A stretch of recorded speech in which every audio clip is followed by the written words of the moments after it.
Olá, amigos da Companhia do Xadrez, sejam bem-vindos de volta. Anderson Loureiro aqui, estamos de volta hoje trazendo uma novidade para vocês, uma curiosidade para vocês do mundo do xadrez, trazendo para vocês a partida entre Napoleão Bonaparte contra o primeiro computador da história. Nós vamos explicar que computador é esse. Na verdade não é bem um computador, mas era uma máquina supostamente autônoma que jogava xadrez. A máquina antiga enfrentou grandes nomes do passado. A gente já vai dar uma lida aqui no Wikipedia para trazer um pouco mais de informações para vocês. Então, a gente sabe aqui que a Companhia do Xadrez gosta do jogo das máquinas, homem versus máquina, as TSECs da vida aí, as temporadas da TSEC. Então nós vamos trazer essa curiosidade para vocês hoje, trazendo essa partida jogada entre Napoleão Bonaparte e o turco, o autônomo, jogador de xadrez autônomo lá de 1700 e bolinha. Vamos ver algumas informações sobre o turco aqui na página do Wikipedia.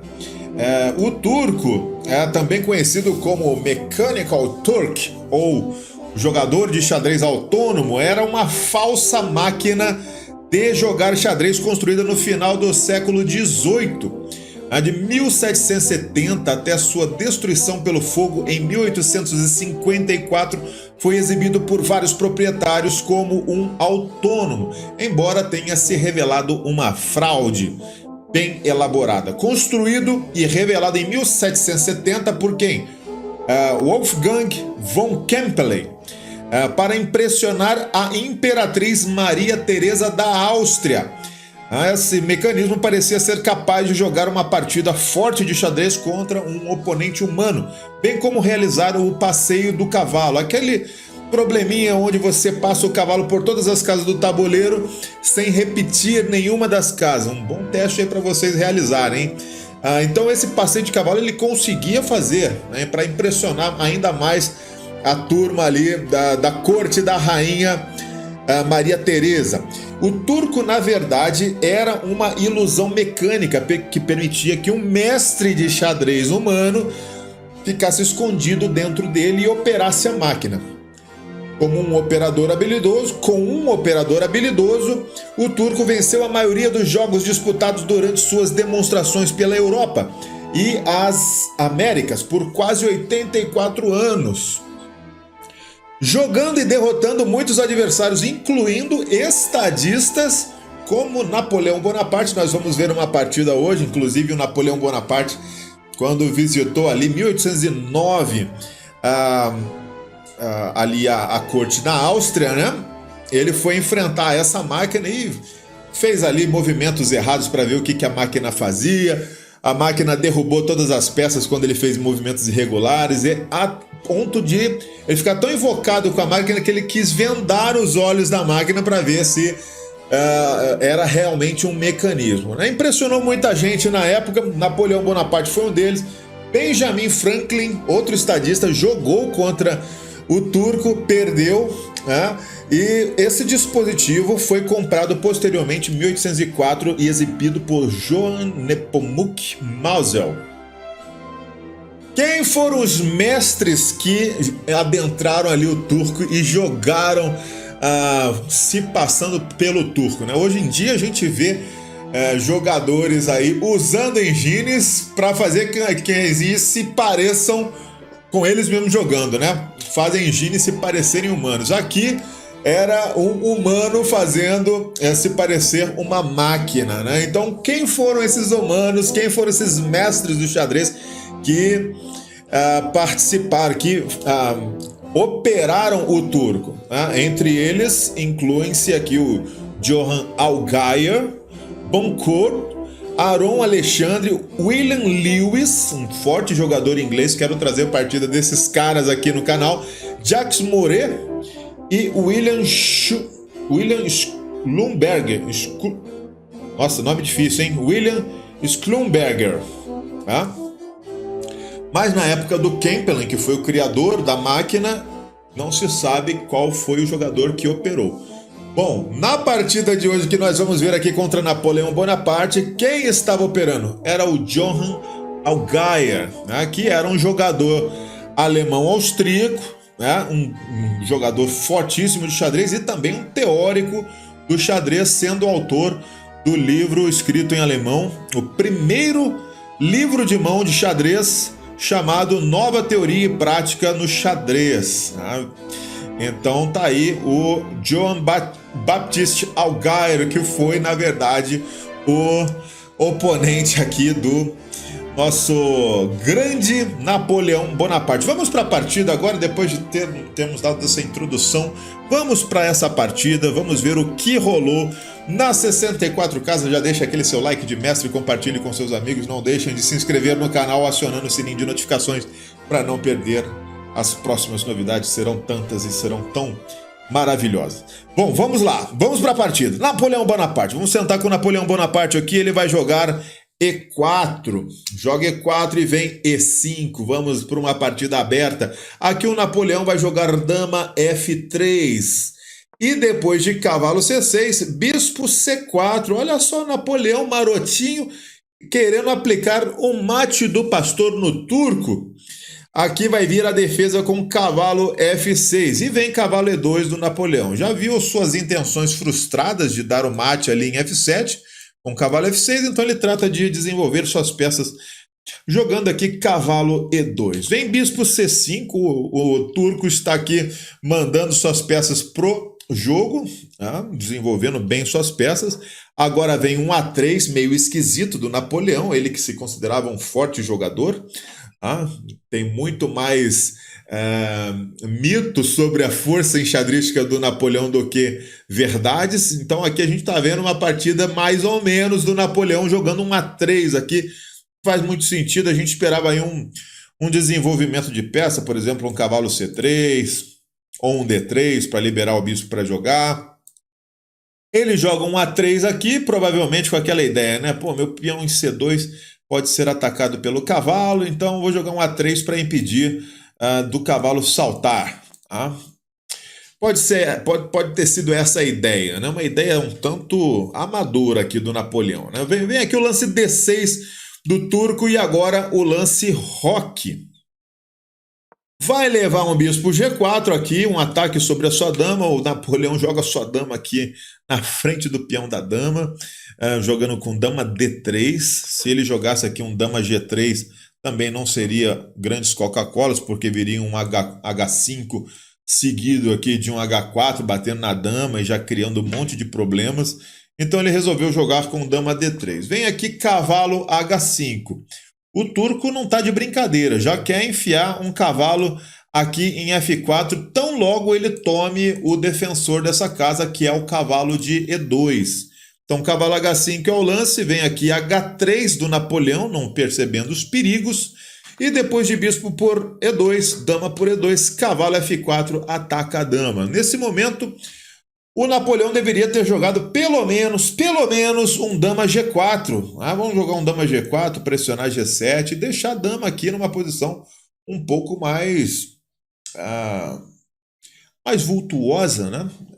O que o Napoleão quis aqui? Colocou a dama aqui encolhidinha, né? A rainha ficou aqui, ó, lá sentado no trono do rei, na casa E1, mas sem fazer muita coisa, né? Sem muitas ações para executar. Suas peças estão paradas aqui. É uma coisa feia, né? Uma coisa feia do Napoleão. Dama E1, vem aqui cavalo D4. Aqui o nosso turco joga um lance, que é um lance forte, né? Um lance forte, não tem o que dizer, já está atacando aqui a casa C2 e tem algumas ameaças táticas também com a casa F3. Veja que o cavalo de F4 está atacando a casa de H3. Então aqui o Napoleão já está em maus lençóis com o cavalo D4. Importante notar aí as ideias do turco de centralizar aqui os seus cavalos em postos avançados, tão importante para os cavalos, né? Mas em vez de cavalo D4 aqui, claro que dama G5 era um lance muito mais forte. Dama G5 arrasa com a partida, uma vez que não dá para jogar aqui G3. Né? Se joga G3, leva mate em 2 rapidão. Dama por G3, cheque, e veja que o bispo está pregando aqui o peão de F2. Por isso não dá para capturar a dama, e depois de rei H1, única dama G2, mate. Né? Depois de dama G5, seria forçado jogar um G4. E aí tem o simples cavalo por H3 cheque, rei H2, dama vai para H4, ameaçando um monte de coisa. Ameaçando um cheque a descoberto seguido de dama H1 mate.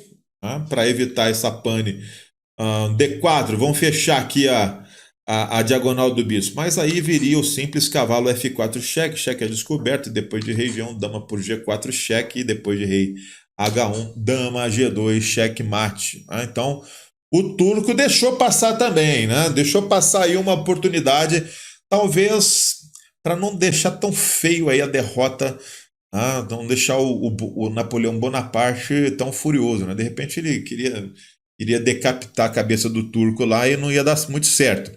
Bom, vem aqui cavalo D4, tem umas ameaças aqui e para defender C2 o Napoleão joga bispo B3, né? Só reagindo sofrivelmente aqui às ações do turco. Bispo B3, vem agora cavalo por H3 cheque e o turco está indo atrás da pobre coitada aqui em E1, né? Com cavalo por H3 cheque, se toma, tem cavalo F3 cheque e cai a dama. Então o Napoleão preservou sua dama jogando rei H2, mas aí vai vir dama H4, ameaçando aqui um descoberto poderoso. Depois de dama H4 veio G3, atacando a dama. E aqui vem cavalo F3 cheque e vai perder a dama. Por quê? Porque o rei, se ele vier para H1 agora, ele vai levar um cheque-mate bonito, né? Cavalo por F2, é um cheque duplo. Veja que é um cheque duplo, não pode tomar a dama, não pode tomar o cavalo. O rei se movimenta aqui para G2. O que nós teríamos aqui, né? Teríamos um cheque caindo a dama. Cheque caindo a dama. Rei joga e tem um monte de coisinhas acontecendo aqui, né? Dama H3 cheque. Eu não falei cheque-mate, mas eu acho que não tem cheque-mate, não. Deve ter na sequência aqui, mas é um massacre da Serra Elétrica. A gente não precisa ver essa linha completa.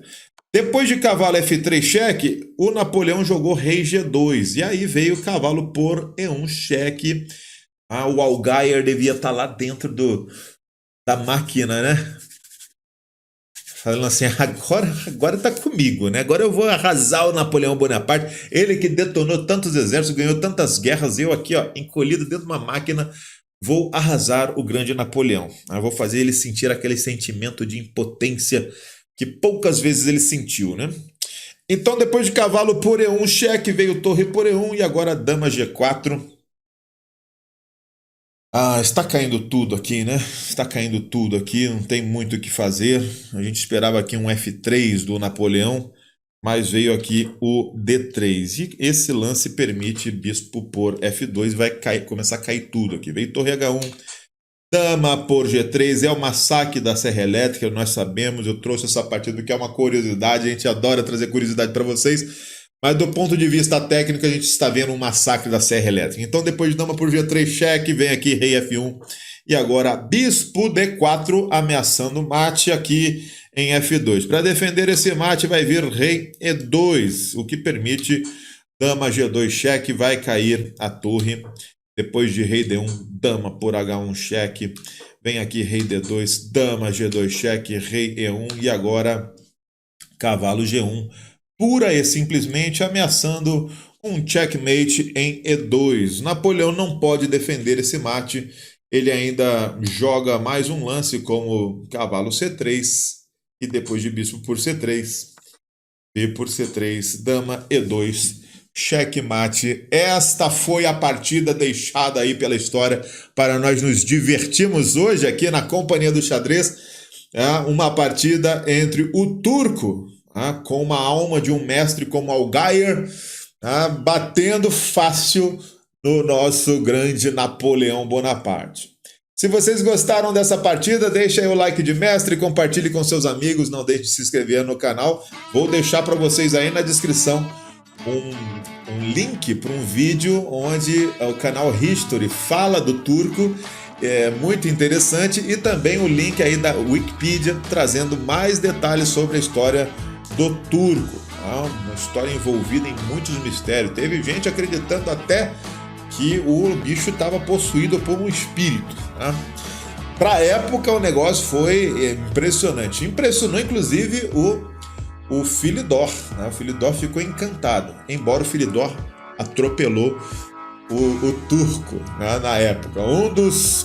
Inclusive um dos jogadores que operou o turco foi um dos discípulos de Philidor, depois que o turco visitou lá o Café de la Régence na França. Essa história você pode ver com mais detalhes aí no Wikipedia e em outras pesquisas que vocês fizeram. Fica o meu abraço a todos vocês. Bons treinos a todos. Não deixe de ver outros vídeos aqui, outras curiosidades do nosso canal. E a gente vai ficando por aqui. Até o próximo vídeo. Valeu!